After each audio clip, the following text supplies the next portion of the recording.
एक अच्छी दिनचर्या बनाना और फिर उस पे टिके रहना, ये एक ऐसा संघर्ष है जिससे लगभग हर छात्र गुजरता है। तो चलिए आज इसी बात को समझते हैं कि इस संघर्ष को कैसे जीता जा सकता है। ये वादा हम सब ने खुद से न जाने कितनी बार किया होगा, है ना? एक परफेक्ट दिन का पूरा प्लान बनता है, लेकिन अगले दिन जैसे ही अलार्म का स्नूज बटन दबता है, सारी प्लानिंग धरी की धरी रह जाती है। और फिर शुरू होता है वो कभी ना खत्म होने वाला सिलसिला, टालमटोल का और फिर अपराध बोध का। दिनचर्या बनाने की हर नाकाम कोशिश के बाद यही महसूस होता है और ये साइकिल चलती ही रहती है। तो सबसे पहले दिनचर्या को देखने का नजरिया ही बदलना होगा। इसे किसी जेल या बंधन की तरह मत देखिए। जरा सोचिए कि ये एक पर्सनल ऑपरेटिंग सिस्टम की तरह है जो हमारे दिमाग को स्थिर, तेज और तनाव मुक्त रखता है, खासकर तब जब मोटिवेशन बिल्कुल जीरो हो। तो चलिए शुरू करते हैं दिन के सबसे जरूरी हिस्से से, सुबह से।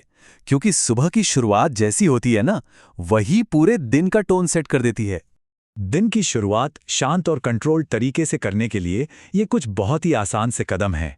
जब दुनिया शांत होती है उस वक्त जागने का फायदा ही कुछ और है। ये समय सिर्फ आपका होता है, बिना किसी डिस्टर्बेंस के।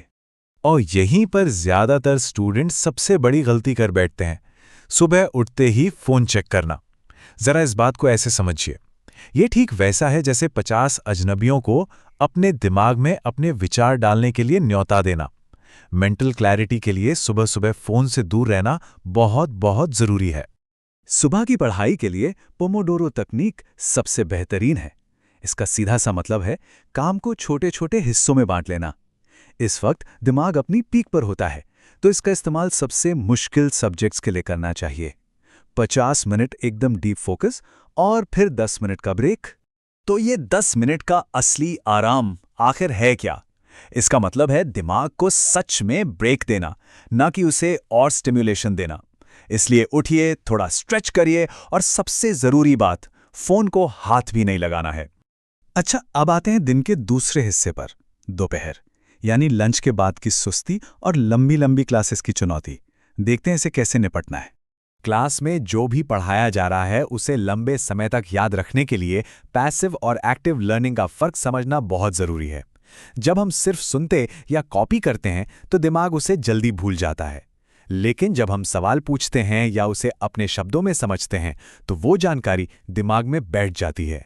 और दोपहर की सुस्ती को भगाने के लिए ये कुछ बहुत ही काम की टिप्स हैं। भारी भोजन सारी एनर्जी पचाने में लगा देता है, जिससे दिमाग सुस्त हो जाता है। तो हल्का खाना खाइए और अगर हो सके तो एक छोटी सी पावर नैप या एक छोटी वॉक, ये आपको तुरंत रिचार्ज कर देगी। तो सवाल ये है कि दोपहर की इस कम एनर्जी का क्या किया जाए। इसका स्मार्टली इस्तेमाल करना है। भारी भरकम थ्योरी पढ़ने के बजाय इस समय को प्रैक्टिकल काम के लिए यूज करें, जैसे प्रॉब्लम सॉल्व करना, कुछ लिखना या एक्सरसाइज प्रैक्टिस करना। अब बात करते हैं शाम की। शाम का मतलब पढ़ाई खत्म करना नहीं है, बल्कि गियर बदलना है। ये एक ऐसा समय है जब हम आराम भी करते हैं और दिन भर की मेहनत को मजबूत भी करते हैं। एक अच्छी शाम के 3 हिस्से होते हैं। पहला, थोड़ी फिजिकल एक्टिविटी ताकि शरीर की सुस्ती दूर हो। दूसरा, कुछ क्रिएटिव, अपनी कोई हॉबी ताकि बर्नआउट ना हो। और तीसरा, दिन के नोट्स पर बस एक हल्की सी नजर डालना। और अब आते हैं दिन के आखिरी और सबसे जरूरी पड़ाव पर। ये वो कदम हैं जो आने वाले कल की नींव रखते हैं और जो भी सीखा है उसे दिमाग में हमेशा के लिए लॉक कर देते हैं। ये 10 मिनट का रीसेट कमाल का काम करता है। बस कल के लिए 3 से 5 जरूरी काम लिखकर रख दीजिए। इसका एक साइकोलॉजिकल फायदा है। जब हमारा दिमाग जानता है कि कल का प्लान तैयार है तो वो आराम से रात को सो पाता है। और एक बहुत ही जरूरी कॉन्सेप्ट है डिजिटल सनसेट का।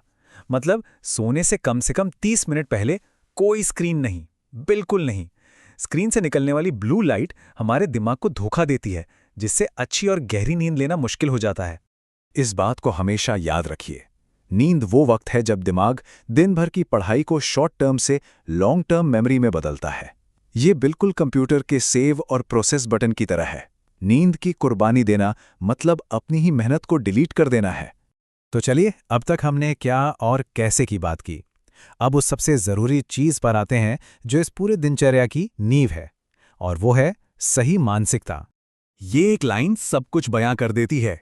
कंसिस्टेंसी बीट्स इंटेंसिटी, मतलब रोज थोड़ा थोड़ा करना कभी कभी एक दिन में बहुत ज्यादा करने से कहीं बेहतर है।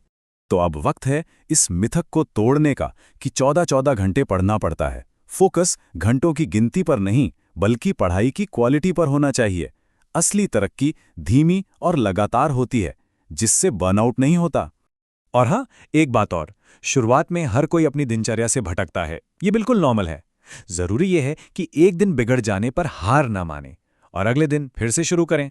तो जाते जाते एक सवाल के साथ छोड़ता हूं, जरा सोचिए, क्या हो अगर ये निरंतरता कोई बंधन ना हो, बल्कि असली आजादी की चाबी हो। एक ऐसी आजादी जहां ज्यादा समय हो और तनाव कम,